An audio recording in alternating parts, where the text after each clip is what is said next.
For many men, Don Draper is the epitome of confidence. You're happy with your agency? You're not happy with anything. You don't want most of it, you want all of it. And I won't stop until you get all of it. But what most people don't realize is that confidence actually comes in two flavors. There's the external confidence that you project, which can make closing deals, making friends, or seducing happen more naturally. But there's also the internal confidence you feel, how comfortable you are in any given situation. So in this video, we're going to be analyzing what Don can teach us about both levels of confidence and how mastering each level can take you from being nervous to completely confident in any situation. Now, at the most basic level, we have the way that Don carries himself. Obviously, he's a good-looking guy, he's got nice suits, but it's his relaxed body language that is the most interesting. For instance, he almost always sits asymmetrically and spreads himself out comfortably, will actually cause you to relax if you do this yourself. Don also moves freely around most environments, which signals a sense of comfort and ownership wherever he is. He acts like the boss everywhere. Now, you don't need to take it this far, but simply having your feet at least shoulder width apart when you're standing, or leaning with your arm draped over a chair in a way that doesn't prevent someone else from sitting there, goes a long way towards projecting confidence. Additionally, you'll see Don subconsciously signal that others need to work for his attention. He leans back in his chair even when he's in a position where you'd think he'd want to win someone over, like with clients. This flips the dynamic and makes them work harder to win him over. Got Ben in the winter. It's quite a shock coming back. Well put, but that could be any vacation. This was very, very different. Don creates a similar effect with his eye contact. In the beginning of many interactions, he's aloof, making limited eye contact, almost disinterested in what is being said. You're going to ply me with drinks and convince me what a terrible mistake I'm making. That is quite a drink. If you're sitting opposite him, this will make you want to try to win his attention. It feels good to get the person who isn't paying attention to you to do so. And when the other person has done that, Don gives his full piercing eye contact on special occasions, like when he's making a point. What you call love was invented by guys like me to sell nylons. Or nailing a pitch like he does on this campaign for lipstick. She wants to tell the world he's mine. He belongs to me, not you. She marks her man with her lips. Or seducing you like he does all the time in the show. My name is Don. The biggest thing to take into your own life from Don's variable eye contact is not that you need to ignore people to be cool, but that when you are making your key points that you want paid attention to, hone in. Those narrow, piercing eyes keep people captivated, and they show confidence in the words that you're speaking while emphasizing your most important points. Now, you can do everything that you've talked about up until now fairly easily, but a much more difficult element of body language to master is what you don't do. And if you pay attention to Don, you'll notice that he doesn't fidget. And that takes us to the next deeper layer of confidence, which is non-reactivity. This is something we actually talked about in our video with James Bond.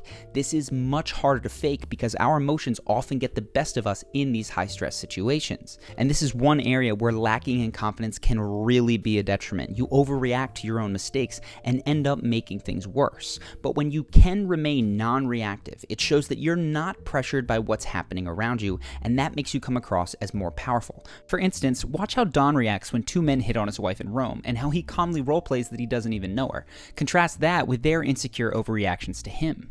May I join you? Yankee, hey, go home. Che tu è brutto. Are they making fun of me?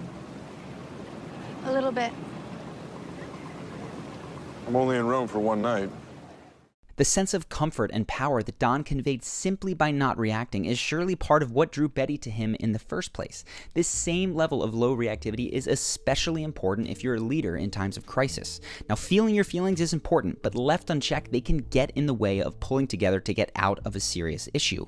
Keeping emotional expression in check actually inspires resolve in others. In addition, simply remaining silent when things are going wrong buys you valuable time to think without exposing you as someone who is totally confused and lost. Don is so good under pressure, not because he's just fast on his feet. That's actually an illusion. It's because he slows down enough to think calmly and react in the best way possible. Watch how he responds when a client doesn't like his pitch. And I'm going to have to speed it up a bit because he gives himself a full 20 seconds to think.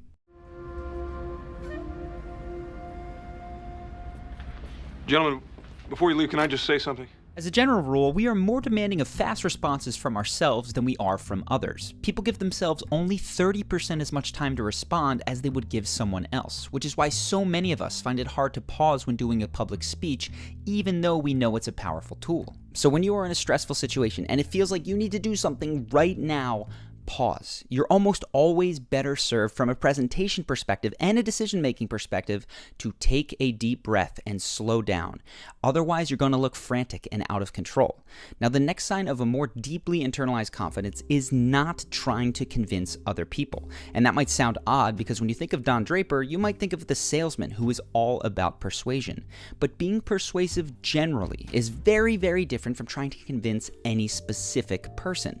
So paradoxically, Don makes many of his sales by not badgering clients and instead framing himself as an equal partner in a negotiation. He's screening them as much as they are screening him. Call it a day. Gentlemen, thank you for your time. Is that all? You're a non-believer. Why should we waste time on kabuki? Sit down. No. Not until I know I'm not wasting my time. Now, this is effective because one of the ways that we determine if we want to associate with anyone is by how much they seem to want and need us. We, of course, like people who are interested in us, but not too much.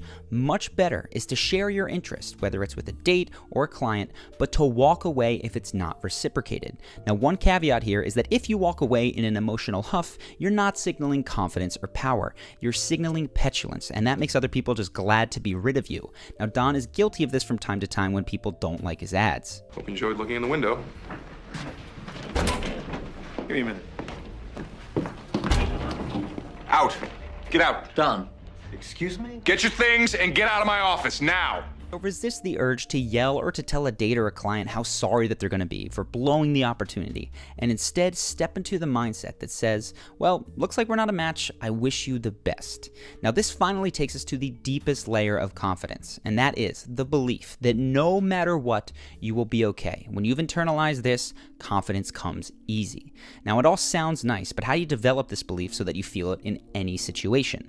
One of the fastest ways to build any belief is to live it, so you show yourself that you're going to be okay by doing exactly the things that you think you wouldn't be okay if you did, and you don't have to jump off of buildings. In this case, I mean social things. So this is what Don does in the final seasons, and I'm going to have to quickly catch you up on the plot of Mad Men for the next clips to make sense.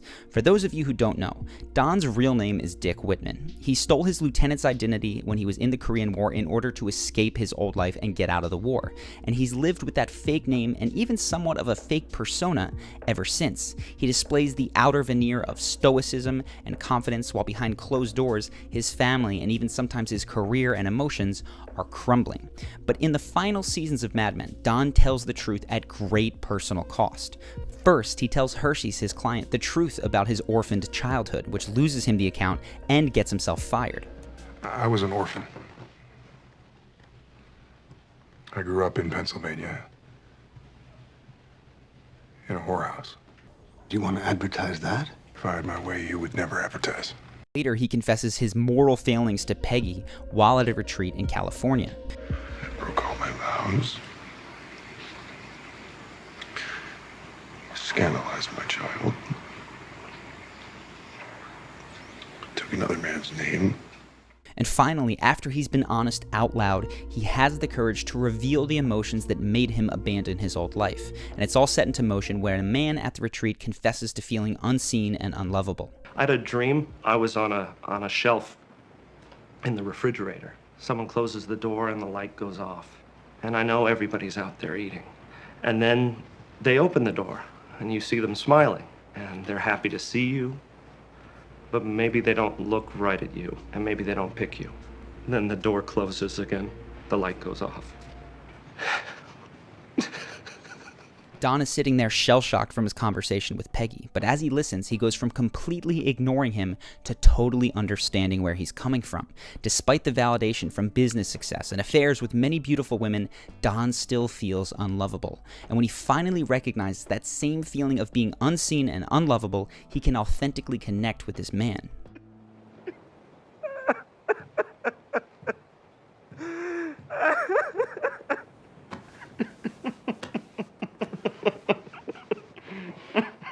is the deepest layer of confidence. It's not about always looking cool or always saying the right thing, and it's not even about getting other people to respond to you in a favorable way.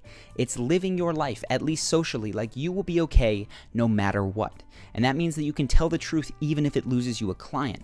You can tell the truth even if it makes you feel weak. Because when you live the truth, believing that you're going to be okay no matter what, you won't stay feeling weak for long.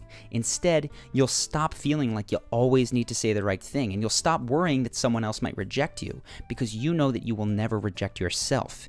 And when you combine this deep internal confidence with the ability to project external confidence, every interaction becomes easier and more fun, and you may begin to even look forward to the situations that previously stressed you out. Now, if you're interested in the fastest way that I know to build both deep confidence and that external showing confidence, I put together a video program to fast track you to the point where you feel centered in any social situation, so you don't feel like you're hesitating or grasping for what to say to make an interaction go amazingly. This is our flagship program called Charisma University. It's a 6-week program, and every day you will get a step-by-step action guide to make confidence your default mode of being, and it focuses both on the presentation aspect as well as that inner game aspect, which is nice because it takes the guesswork out of everything. You just follow the guide and you get the results. So if you want to fast track to more confidence, more charisma, you can learn more about the course with the button on the screen or the link in the description. We have had thousands of members go through this course and get a ton out of it. So I hope that you decide to join if this is an area of your life that you are looking to improve. Either way, you are okay and you will be okay. I hope that you've enjoyed this video, and I look forward to seeing you in the next one.